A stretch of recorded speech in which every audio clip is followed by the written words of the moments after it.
Alright, this is the oil pan gasket replacement for 93 to 97 and maybe a little bit after that, but I'm pretty sure this is, well, we're doing it on a 93 to 97.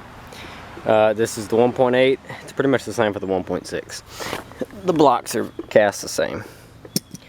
Okay, now if you have a Geo, this will be different and this will not apply to you. This is for Toyota Corolla specifically.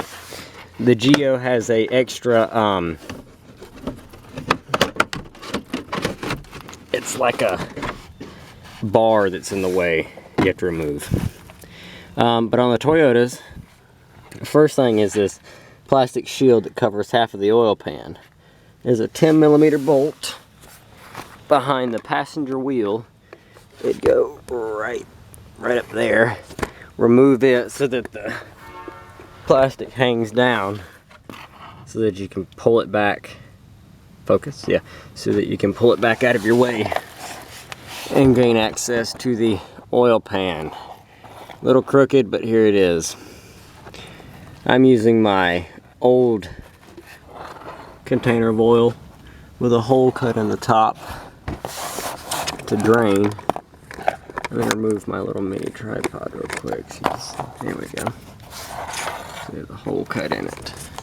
Here's your oil pan. And on the Corollas, it is not blocked by the exhaust piping.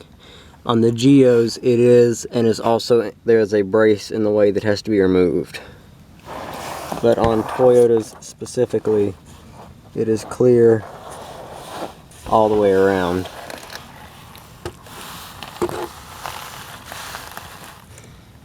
Yeah, so as you can see, all the way around the oil pan is 10mm bolts.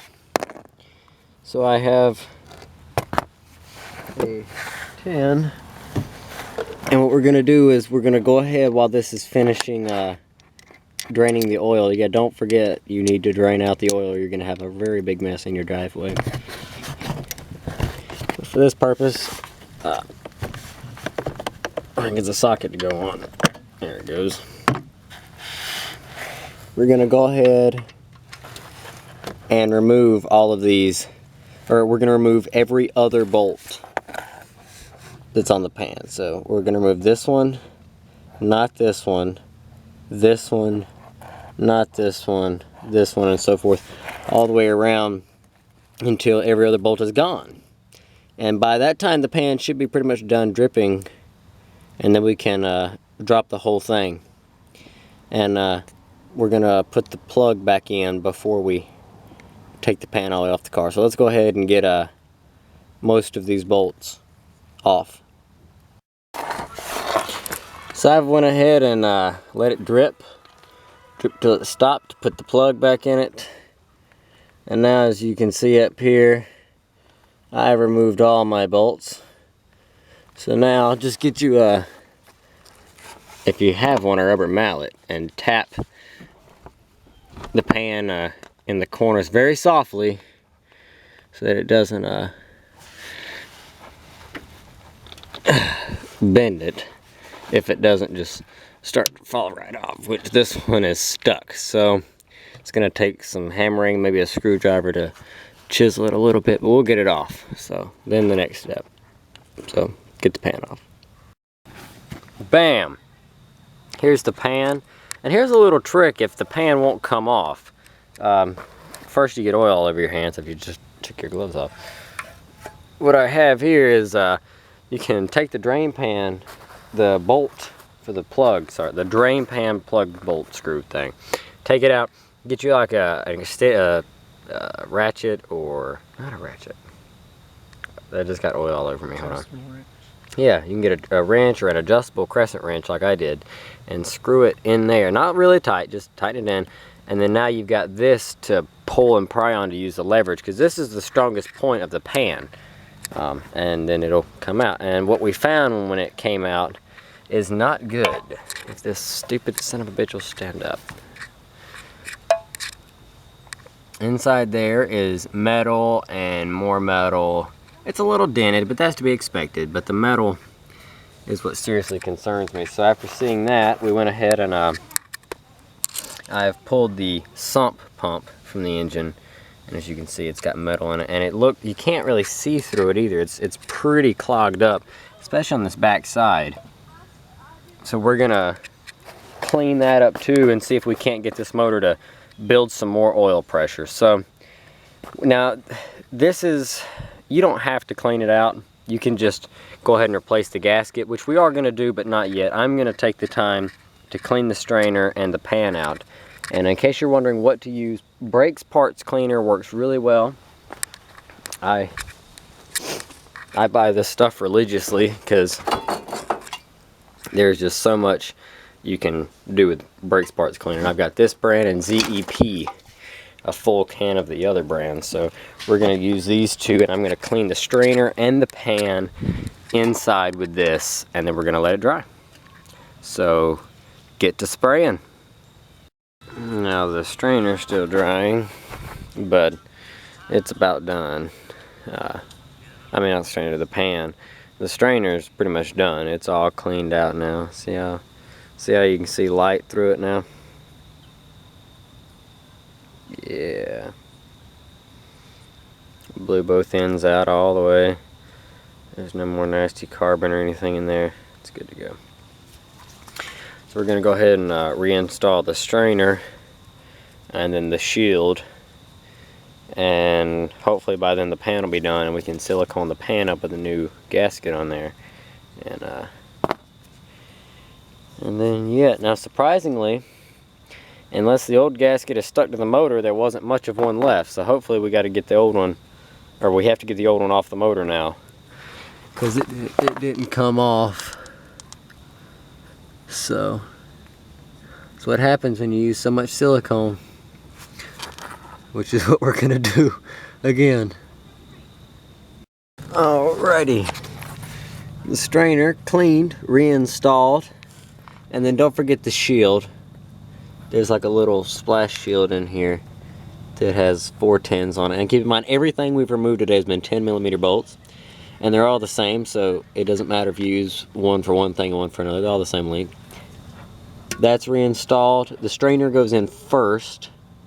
Bolt here. Don't forget to put the two in at the bottom. And then the shield. And make sure you clean your mating surface. As you can see on the bottom, all the way around you see silver metal. That's what you want. You don't have to get every last little speck. Unless you're a perfectionist, then go for it. Me, I know that between the gasket and the new silicone, it's gonna hold. So I've got it pretty clean. Just make sure you get it pretty clean where you can see silver. All right.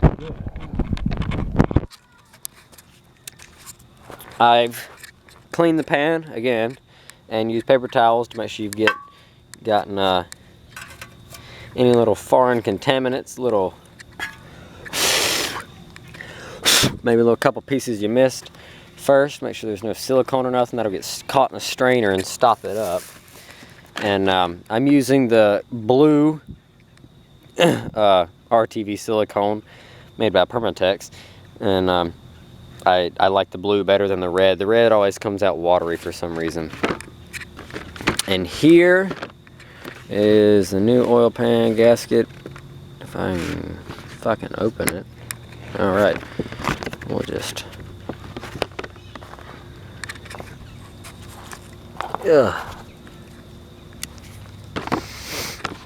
And usually my luck would have these things. I'd end up cutting straight through the freaking gasket. So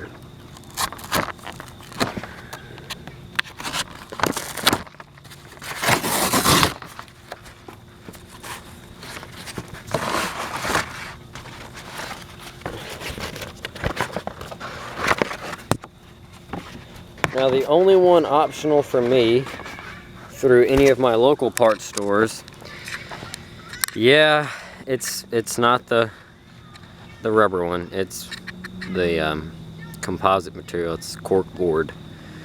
I know, I don't want to use it either, but we're going to, because we have to.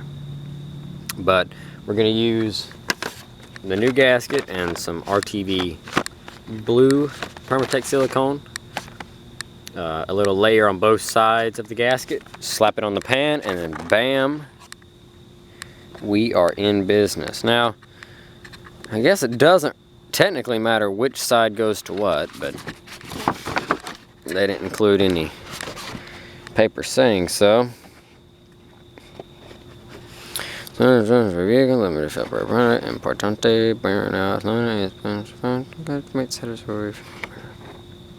okay, whatever.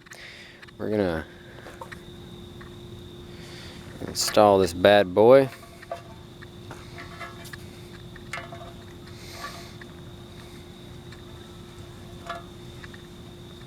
Alright, so if you look, it's only going to line up one way, so that's with the blue going down. I knew that.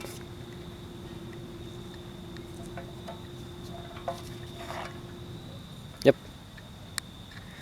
Beautiful, beautiful, beautiful. Alright, make sure all your holes are, you can see through them, and it's good. So a little bit of RTV silicone, and we will be in business. So lay a thin layer on both sides. I'll do that, and then I'll show you, and then we're going to bolt the pan back up. Alright, here it is. Gasket installed. Silicone to hell. Bam. Now all you got to do is reinstall the pan. So we're going to go ahead and get right on that, guys. Just make sure you've got a... I like to have it... I did it on the bottom mainly. Going all the way around the screw hole so it seals good, because sometimes it can leak through the screw hole. And you'll notice it because all the ends of the bolts will be wet. So, but you know, it's my car. Use as much fucking silicone as I want. And it's your car, so you use as much silicone as you want on your car. You're not going to see it. It'll be underneath there. Sometimes better or more isn't always better, but you know, it's $6 a tube, so just go crazy. Just go crazy.